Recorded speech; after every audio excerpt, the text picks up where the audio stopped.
Assalamualaikum, hai teman-teman semua. Ketemu lagi dengan saya Nurinda Fitriana. Kali ini saya akan membahas tentang bagaimana sih caranya kita berkomunikasi dengan pasien dan juga bagaimana kita berpenampilan sebagai seorang perawat. Oke, kita simak yuk videonya aku. Ini teman-teman, kenapa sih perawat itu harus bisa komunikasi? Kenapa komunikasinya seorang perawat itu harus baik? Nah, kalau kita lihat dari definisinya, yaitu uh, komunikasi adalah suatu proses pertukaran, penyampaian, dan penerimaan berita, ide, atau informasi dari seseorang ke orang yang lain. Nah, kalau dari definisinya sendiri, kenapa kita harus bertukar informasi, ide? Kenapa perawat harus berkomunikasi? Karena dalam menentukan diagnosa keperawatan, kita juga perlu adanya pengkajian atau anamnesa.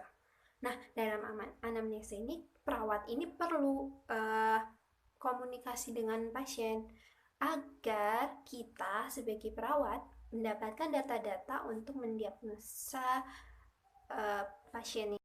Komunikasi sendiri terbagi menjadi dua, yaitu verbal dan non-verbal. Verbal itu secara kata-kata, seperti saya mengucapkan A, I, U, E, O, saya suka kamu, atau apapun itu termasuk ke dalam komunikasi yang verbal. Dan non-verbalnya yaitu komunikasi dengan gestur tubuh, mimik wajah, atau dengan bahasa isyarat.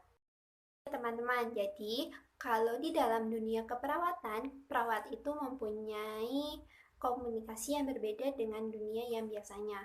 Di dunia keperawatan, komunikasinya itu disebut dengan istilah komunikasi terapeutik. Nah, apa sih komunikasi terapeutik ini? Mungkin bagi segelintir orang ini sedikit asing, tapi intinya itu komunikasi terapeutik itu yang tujuannya itu untuk penyembuhan klien.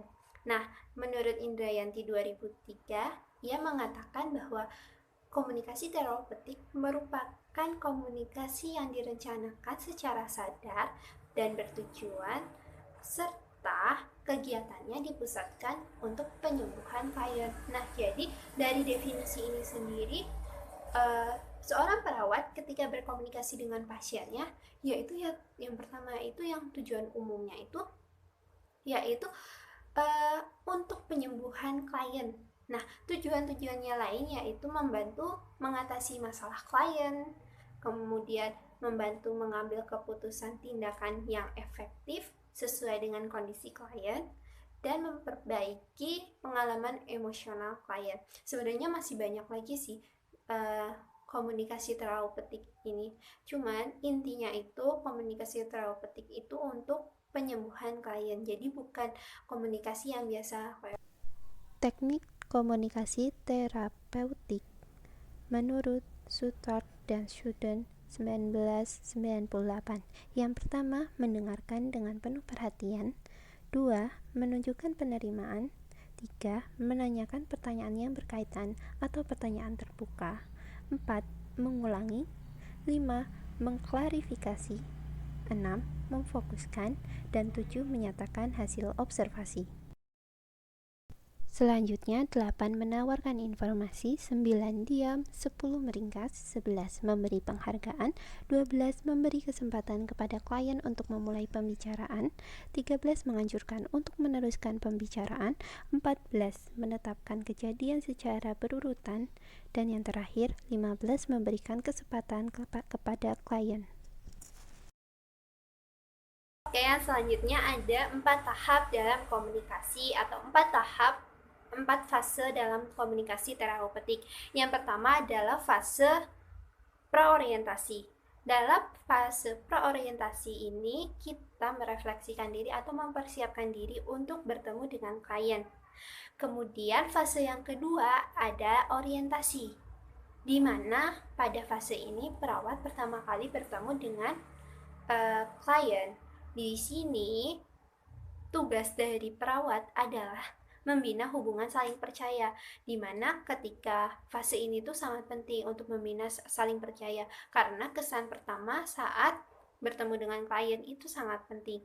Jadi mulai dari tata bahasa, penampilan, perawat itu sangat penting di sini.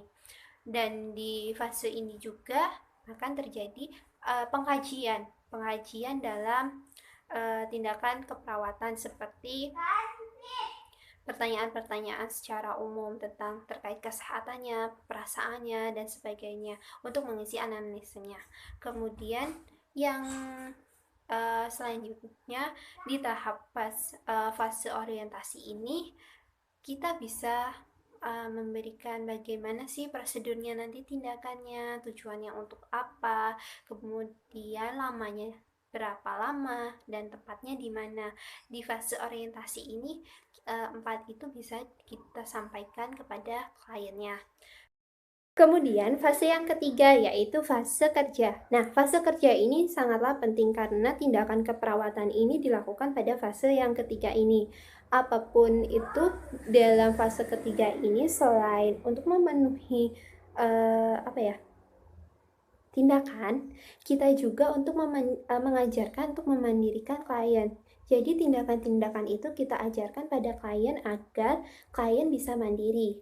Kemudian fase yang terakhir yaitu fase terminasi, di mana fase terminasi ini adalah fase untuk mengevaluasi tindakan kita. Kita bisa menanyakan bagaimana perasaannya setelah dilakukan tindakan, kemudian nanti membuat kontrak. Di sini juga akan dibahas di fase terminasi.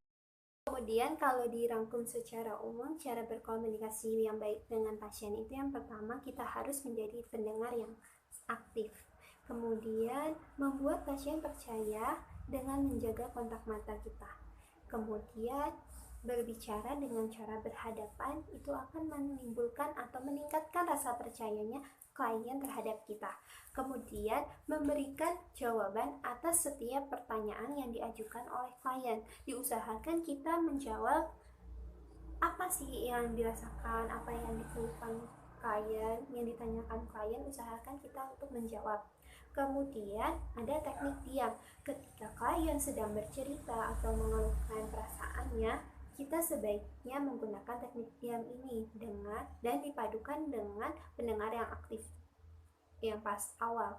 Kemudian kita dapat menyimpulkan informasi dari pasien. Ini sangat penting karena dengan begitu pasien akan merasa bahwa dirinya merasa didengar.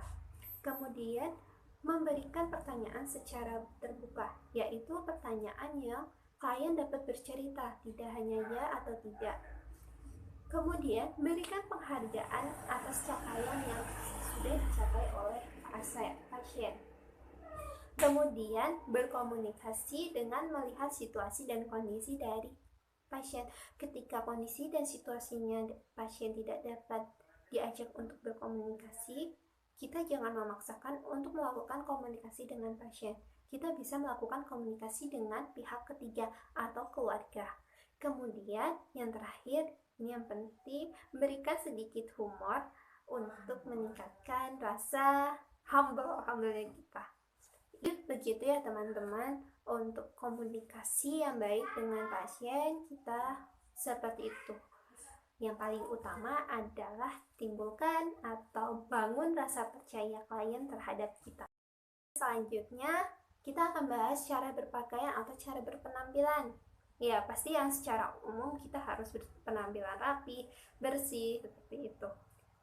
Ada beberapa yang sudah saya rangkum, yaitu berdandan bagi perawat disarankan menggunakan riasan yang simple, kayak saya ini, simple.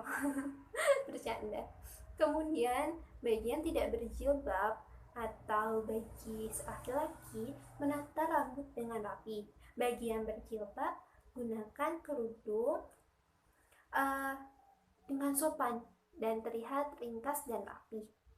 Kemudian yang ketiga, berpakaian rapi sesuai situasi dan kondisi. Nah, ketika situasinya kita formal, kita menggunakan pakaian formal. Ketika santai, kita menggunakan pakaian santai. Tapi kalau untuk perawat, kita menggunakan pakaian dinasnya. Dan usahakan pakaian dinas itu nyaman bagi kita ya. Kemudian kita perlu berpenampilan selayaknya diri sendiri. Jadi berpenampilan bagaimana seorang diri kita. jangan berpenampilan kita menirukan orang lain, karena belum tentu yang digunakan orang lain itu akan cocok bagi kita. Jadi kita harus percaya diri. Kemudian ada kalanya kita juga perlu menyemprotkan wangian seperti parfum, karena kalau dalam komunikasi atau berpenampilan dengan pasien kan enak gitu, kalau wangi, perawatnya wangi kayak gitu kan enak gitu. Kemudian berpenampilan seperti orang yang hamil, jadi jangan berpenampilan seperti orang yang kaku atau terkesan dia kaku. Jadi ya buat senyaman mungkin diri kalian. Nah, usahakan ketika kalian berpenampilan, senyum kalian itu selalu ada, karena dengan senyum kalian akan meningkatkan percaya diri dan juga akan meningkatkan penampilan kita. Jadi penampilan kita juga akan terlihat menarik. Nah, ini contoh bagaimana perawat berpenampilan menggunakan seragam.